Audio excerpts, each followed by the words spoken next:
Hello guys, so today I'm going to talk to you about identifiers. So identifiers are actually, an identifier is actually a name given to a variable, a class, or a method in your program. For example, in the small code that I have on the screen here, I have given a name to my class here, public class, our first project. So our first project is actually an identifier because that's the name I have given to the class. We also have the method here, which is main. Public static void main is actually the identifier because that's the name of the method in that class. We also have variables here, args. We have name and age. These are all identifiers that I have. So the age and name are identifiers that I have defined in my program. So it's true, identifiers are names, but in Java, identifiers have to follow certain characteristics, certain rules for them to be valid in your program. The first rule is that an identifier must be made up, can be made up of alphanumeric characters. That means that I could write, for example, a variable that will be called name1, okay?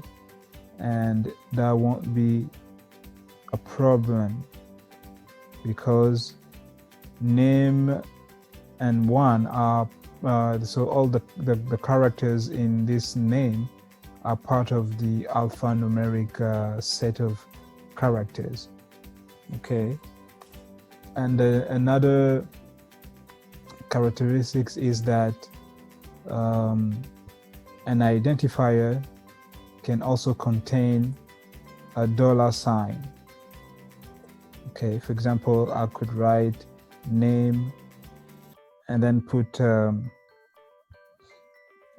$sign like this. So if you put the $sign, you see that everything will be fine. Okay, $sign, because that's also acceptable in Java. And also an identifier can also contain an underscore. Okay, so I could write something like this in Java, and you see that, so there's no problem with that, and it picks it. So, but there are also certain characters that cannot be part of, that cannot be contained in an identifier. So when you give a name to your variable or to your method or to a class, there are certain characters that must not be part of that name. For example, the @ sign. If you put an @ like this, you will see that it's going to be underlined.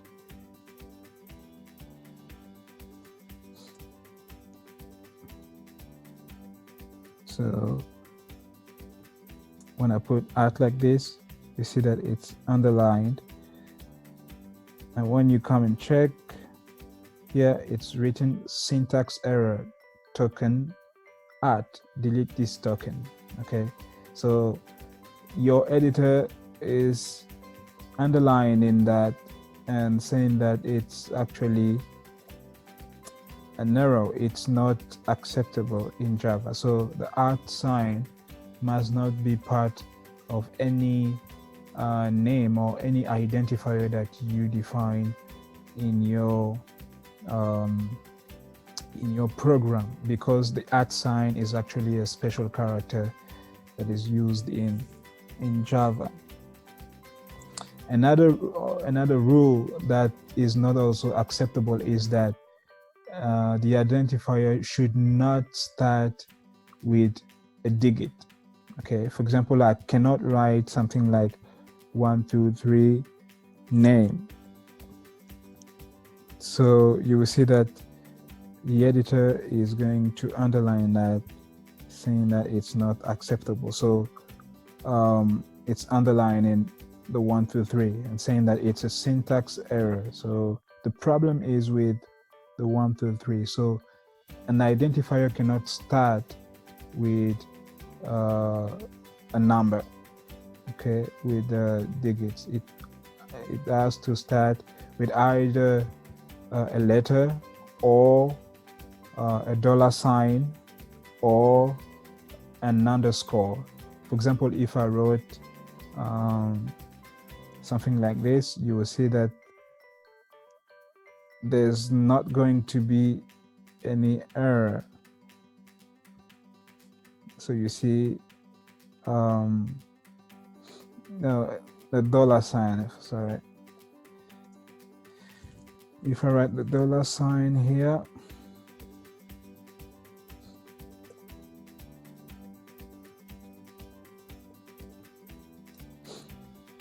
so there's no problem. So nothing is showing as an error here. So it's cool. Or if I put an underscore here, you see that it's also picking it. So an identifier cannot start with a digit or a number or a not sign, but it can start by a letter or a $sign or an underscore. And one other characteristics is that identifiers are actually case sensitive. That means that for example, if I write name like this with a capital letter, it's actually different from a name with a lowercase letter here. Okay.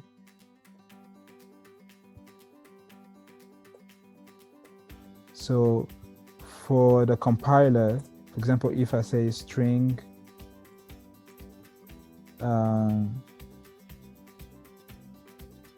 name, so that means that for the compiler, these two are actually different variables, because here I have a capital, an uppercase N, and down here all the letters are lowercase. So that means that they are completely different. So since a variable can be used at so many places in your program, it's always important to make sure that they respect this criteria or this characteristic, in a sense that they have to be of, for example, if you write name with an uppercase letter at the beginning, you have to make sure, if you want to use that very same variable in your program, in other parts of your program, you have to make sure that you write it the very same way that you declared it at the beginning. And another rule is also that an identifier, there's not actually a limit of characters that you can use to write an identifier. So I could write something like this with so many characters, it won't be a problem, okay? But the optimum number of characters that so many people recommend is that an identifier should be contained of 4 to 15 characters, because when you have too many characters, it becomes so difficult to remember, and it becomes more easy for you to make mistakes and misrepresent it in your program later on.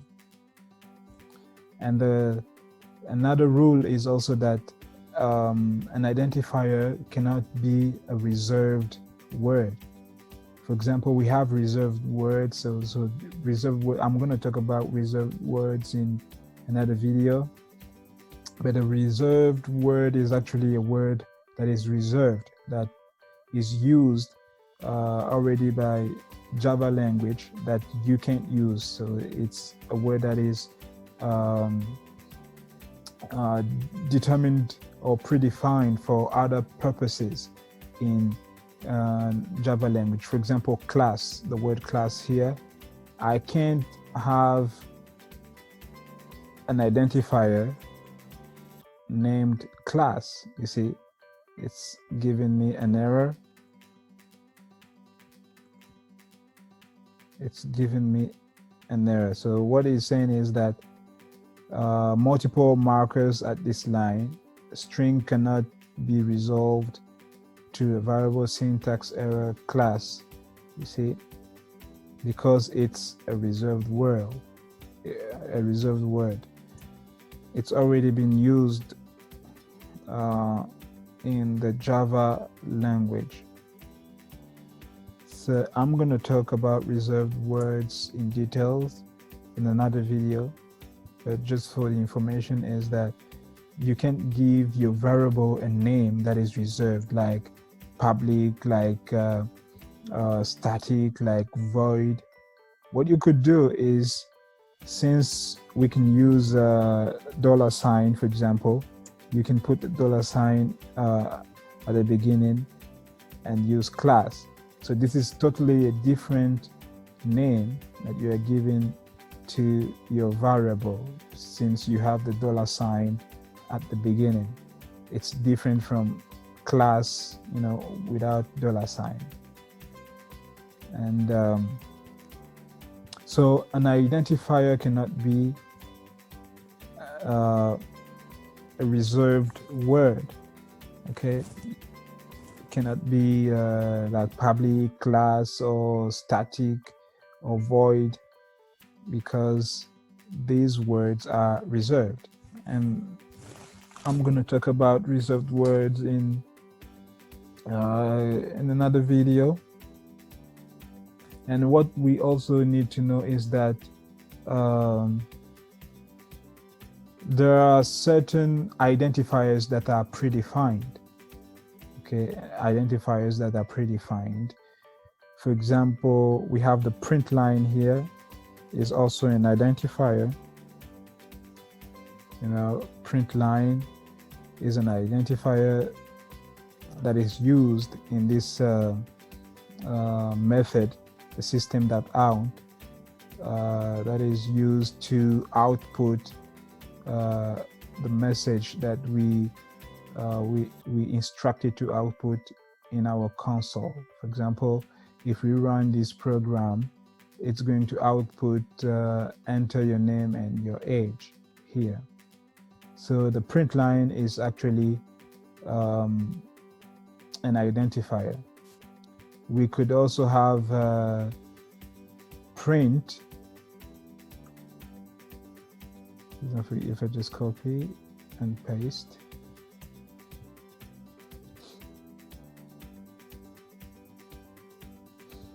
Okay, so the print line and print here are identifiers.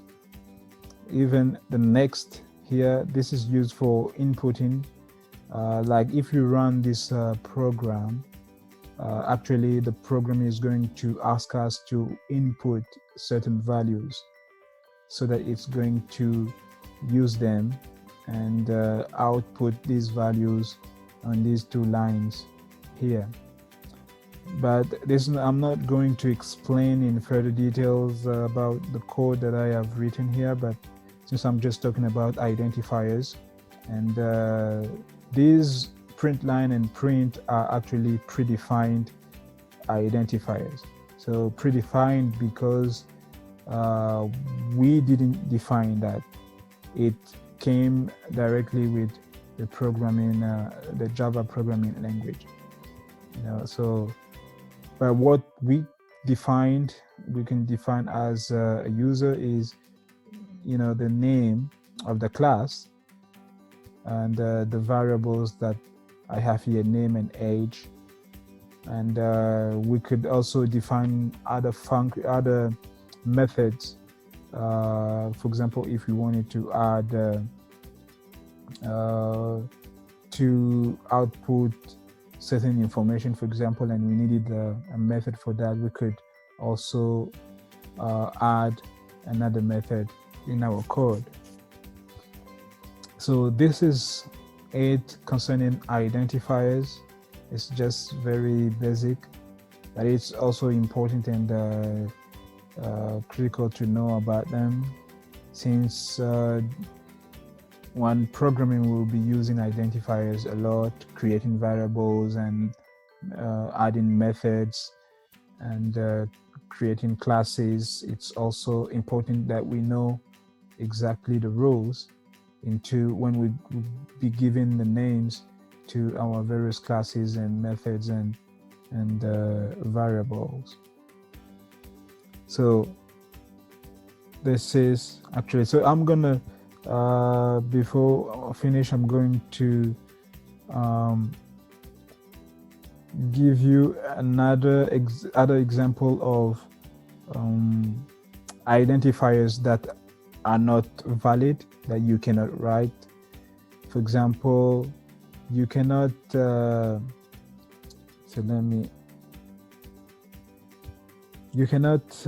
going to add another variable here. For example, I'm say integer, and I'll say my name. So you cannot define an identifier like this, my name. So it's not going to pick, it's going to show you a syntax error because of the space, okay, that you have between my and name here. So an identifier cannot be a word, a combination, two words and with a space between them, okay? But if you put an underscore between them, it makes it one word, and this will be acceptable in your program. And like I said, you cannot also say that in identifier your variable name will be 1, 2, 3 name, for example. It's not going to pick. You see, it's going to show a syntax error. You cannot also say that your variable name will be a plus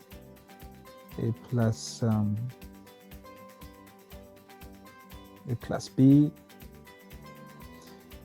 It's not also going to pick because you have the plus sign here.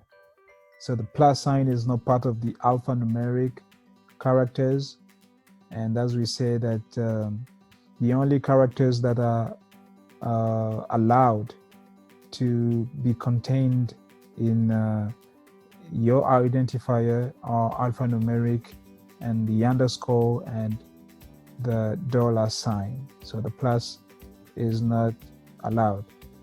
Also for the minus sign, if you do it like this, you still get an error, okay? Or if you say hello,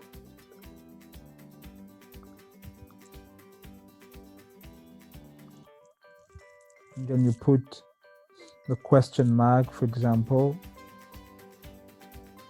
you still get a syntax error because the question mark is a special character in Java programming language.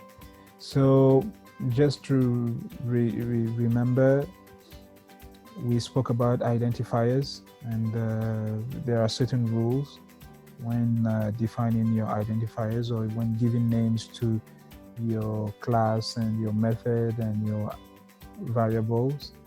The first rule is that identifiers must be made up of alphanumeric characters. That means the letters of the alphabet and numbers, digits from 0 to 9. You know, these are the characters that can compose your identifier. And we also have the $sign is also acceptable, and like I showed you the example, and also the underscore. And what we also said is that the identifier cannot start with a digit, that means a number. It can only start with a letter or a $sign or an underscore. And the identifier cannot also be a reserved word like class or void or main or static or public. These are all reserved in Java programming language. And we also spoke about the predefined identifiers like the print line, the print, and the next integer, you know, that we have here, which are predefined. And there are also defined identifiers. That means that the user, the one coding, is going to define them, like the age, the name, and the name of the project. Or if we had another method that we could add, we would give it a name, and that name would be defined by us. That will be a defined identifier, because we will be the ones that would give that name. So that's it concerning identifiers, and I hope it was very informative. Let's meet for the next video. Thanks a lot.